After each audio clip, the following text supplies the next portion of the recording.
Sit down, relax for a moment. This is nice. This is nice.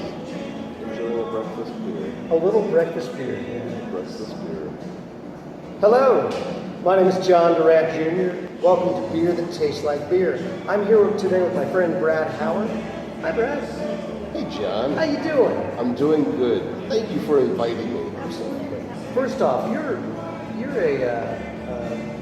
man of many talents. Oh, thank you. None of them honed. Not a one.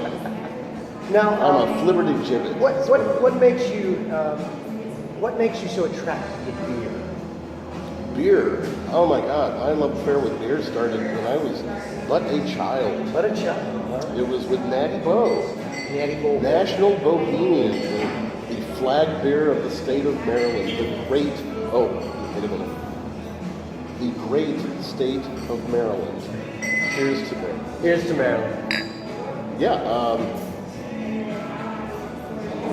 1969, summertime, Dad is grilling. I'm with him in the backyard. There's a blues game on the radio being called by Chuck Thompson, the voice of the Orioles. And it's just a lovely memory. And it was, we did this a lot. And Dad was drinking a Natty Bo. And I said, Dad, what does beer taste like? And he looked to the right, he looked to the left, and he handed me the beer and he said, don't tell your mother. I tasted it, and I'd never tasted anything like beer before in my life. And, an 8-year-old boy, we're hardwired to taste everything. Everything. Yeah. I'd never tasted that. I didn't know if I liked it or not. Dad could probably see this in my face. So he said, well, what do you think? And I said, I don't know if I like it or not. And I immediately took another big gulp. And Dad said, well, what do you think? And I said, I like it. And he yanked it from my hand and said, good, you'll be able to drink that in a few years. So that was my introduction to beer. It was something entirely different. It was something I saw Dad drink with all his friends. And it had that mystique, Child can't have it. Child wants what they can't have. Yes. So by the age of 12, I was throwing back lots of beer. But with time, I learned to really fully appreciate beer. You don't drink beer for effect all the time. All the time. You drink beer for the enjoyment of beer, and that's what I do. So that's my beer story. Well, that's one of them. I got lots of beer stories. You know a lot about the history. I was drawn to it. Okay. If I know anything about any points in history, it's because I had a personal fascination or interest in it, and beer is one of them. In my research, I've found that beer has been a part of world culture for at least 10,000 years. Archaeological evidence has shown this. And that coincided roughly when man started to find value in having permanent plots of land. The nomadic hunter-gatherer existence was still very strong, but you had these enterprising people who saw the value of having land to plant. And in European culture, one of those earliest crops was barley or other grains for the purpose of making ale. You add hops to it, it's beer. That's a technical thing. Generically, we call it all beer now. Here's something to stem off. Now, when you make beer, it doesn't last that long, does it? I mean, aside from it doesn't. It doesn't have a shelf life unless it has hops or another preservative in it. Scotch ale is preserved a lot of times with heather. Okay. It does the same thing that hops does. Hops just became very popular because it gives that really, really nice, bitter, tiny bit of sweet, a little bit of salt flavor that makes it's that highly recognizable flavor of beer. People either love it or they don't. You know. And of course, there's the overhopped beers. You know, a brewery will like answer a bet. I bet we can make this undrinkable with the amount of hops we put in it.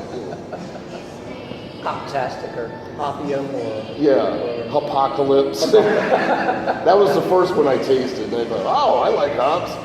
Oh, I finished it. I finished my beer. It's what you do. It's what you do, kids. Stay in school, finish that beer. Wait, hang on. Now, what about transport? Well, by the 17th century, we had interests in India. Yes. And like we're all British, grow up an Anglophile, you know, we had interest in India. And we had a big military presence there. And they were able to make a lot of goods locally for the civilian population and the military who relocated there. But the one thing that they really wanted from home was beer. Beer could not survive the long voyage, so they would make cask ale and they would overhop it. That was my phone. Okay. They would overhop it. When I say overhop it, I'm saying just a little bit above what the standard was. So not Apocalypse. Yeah. And they would load it on the ships, and it would make the voyage around Africa to India, and that's why we call IPA. It's India Pale Ale, because it made that trip to India. Not all IPAs now have made that trip, but that's the pedigree. That's where that comes from. So ship transport was very important for shipping beer by this time in history. They came up with a cask called the hogshead because they figured out through science and mathematics how you can ship the maximum amount of beer in the hold of a ship. And that was the container size and shape that they chose because it was easy to load. It was very large. It held 1 1/2 barrels. And it was just more economically, you could ship more beer. So that came from brewing and the importance of getting that product. The very first trademark that was ever registered for any product anywhere in the world was Bass Ale, the Orange Triangle. They were the first ones in line to register their trademark. We get the words trademark and brand name from how casks were either the name branded on the end or the trademark was painted with a stencil, and now those terms are used for all commodities, all products. But that came from brewing. Wow. Yeah. The first beer jingle was actually the first advertisement in the post-Roman era, because Romans, we actually have remnants of advertisements for things. Okay. But in the post-Roman era, advertisements didn't pop up anywhere. At least they really haven't been found. The earliest advertisement of any kind was a beer jingle that came from England from the early 16th century. And it was a song that was printed on handbills because the press had been a thing and they were being used for notifications and such. So this was printed on handbills and it was taught to minstrels who would travel around and sing the jingles. Yeah. O beer apoplendo, thou liquor of life, would I had a mouth as big as a whale, but mine is too little to sound the least tittle that belongs to the praise of a drop of good ale. So that's the first product jingle, first beer jingle, and that led to, so when it's time to relax, one beer stands clear, Miller beer. Here's a question for you. You brought up work Mm-hmm. and beer in the same breath, Mm-hmm. right? I've heard rumor that there was a time when you actually were rationing beer during your work day. Very common. In fact, it's still done in some places. I read a book called Three Sheets to the Wind by, we can insert his name in post Sure. production, because I We'll, can't remember now. we'll do a little thing in quotation to the bottom of the screen. Yes. It's a book about beer culture, and the opening chapter, he's visiting, he's in Bohemia, the birthplace of Pilsner and Lager, and he's across the street from the brewery that makes Budweiser. And You say Budweiser? Budweiser. So it's They have been making that beer there for 800 years, yet Anheuser-Busch was able to sue them so that they could not use that name internationally. They can only use it there and in Belgium, I think, even though Anheuser-Busch was founded in the 19th century. But they had more money and better lawyers. That's justice. So the guy is interviewing the president of the brewery, and he meets him at the company pub that's across the street from the brewery. And it was morning time, and he noticed while they were there, a lot of workers coming over from the brewery to take their break. They'd down a sissel of beer, have a smoke, and they'd go back to work. And he saw this happening a lot. And he was there long enough to see people having their second morning break. And so he asked the president of the company about that policy. He said, is that part of their pay? He said, yep, that's part of their pay. Break time is for going and relaxing and drinking a beer.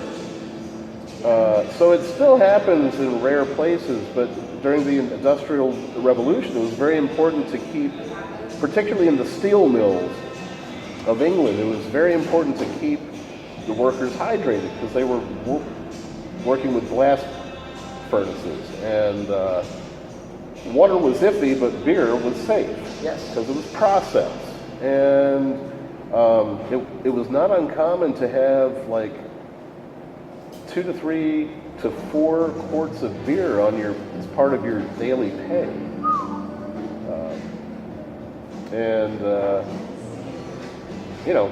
Quarts of beer. That's it. Now, that beer that they were drinking, was it equivalent to what we're having here today? Is it the same kind of alcohol content? Were they? I'd say they were probably floating somewhere between. Now, we'll probably get letters from beer purists, but it's my understanding that the popular, the most common concentration was like around 3.5%. It wasn't incredibly potent, but they were imbibing a certain amount of alcohol. And the Royal Navy gave lots of beer to its sailors. I forget the exact numbers during Lord Admiral Nelson's era, but it was several quarts a day was part of your ration. So this was on board a ship. On board a ship. Now, well, here's my brain tells me carrying that much beer on a ship for a long voyage doesn't make a lot of sense. How much room did they actually have to have? How many sailors were under, like on an average ship under Nelson's command? If you're talking about a first-rate ship of the line, these were the capital ships of their day. They were like the battleships of their day, and they had an occupancy of several hundred sailors. And they had to carry provisions for all those sailors, Yeah. not only beer, but also cask water and rum, lots of rum. Yeah, the Royal Navy had the tot, the daily rum ration until the 1970s. So that carried through to just recent history. And, one reason was because potable water becomes very unpotable after it's been on board ship for several weeks. It becomes slimy and full of organisms. Beer doesn't do that. Beer lasts longer. So it just made sense that their hydration came through beer because it was a better, safer thing to store and have on board ship. And the Royal Navy established itself eventually as the world's navy. It was the navy of the globe. And you can say it was because of crack training, because they were very well trained. You can say it was because of the discipline, but it was also because all the sailors had a tiny little operational buzz. They were all high-functioning buzz. It pacifies the crew. It keeps them. Oh, the whole reason. A little less fear in battle. Yeah. A little more comfortable sleeping at night. Exactly. A bit of Nelson's courage. Yes. More relaxed during the day. Yeah. And more amiable, more. You can feel like you're on duty as much. Exactly. Because it was a hard life. And that rings through to our culture. The whole, when it's time to relax, the whole idea was after a hard work day, you've earned yourself a beer, and that's a big part of our culture. And that goes back to the reverence that we've always had for beer. Well, Brad, I'd like to thank you so much for being here today. This has been an absolute pleasure visiting with you and visiting the Gaston Pour House. Is there anything else you'd like to add in to our segment, to our friendship? You, John. Thank you very much for asking me to do this. It's always we do this kind of bullshit whenever we get together. We never have a camera going. Yeah. We've even said, we should have had a camera going. And yes, we did say that. But thank you for that. And I guess I'd also like to thank Leanne for totally getting everything I do, and just totally supporting me in this. My sail's been blowed and torn, man. That's just it. I want to thank all the people who have come to my audience and listened to my preaching the gospel of beer. I hope they know that I'm sincere and honest about it, because I really am. I feel passionate about it, to the point of irritation on some people's parts. I know this for a fact. Fuck them. But it's just another way. We've talked about this many times, making that magic where your audience allows you to connect. And you'd like to think that that's because you've done your part in giving them something that they want to bond with. And when you have that experience with your audience, you truly feel like you're making that magic. We've used the words closer to God. You feel like you're closer to God. And so thank you to everyone who's made me feel that way, because I'm ever grateful for that. It inspires me to just keep doing this kind of stuff. Thank you, John. Love you, man. Love you.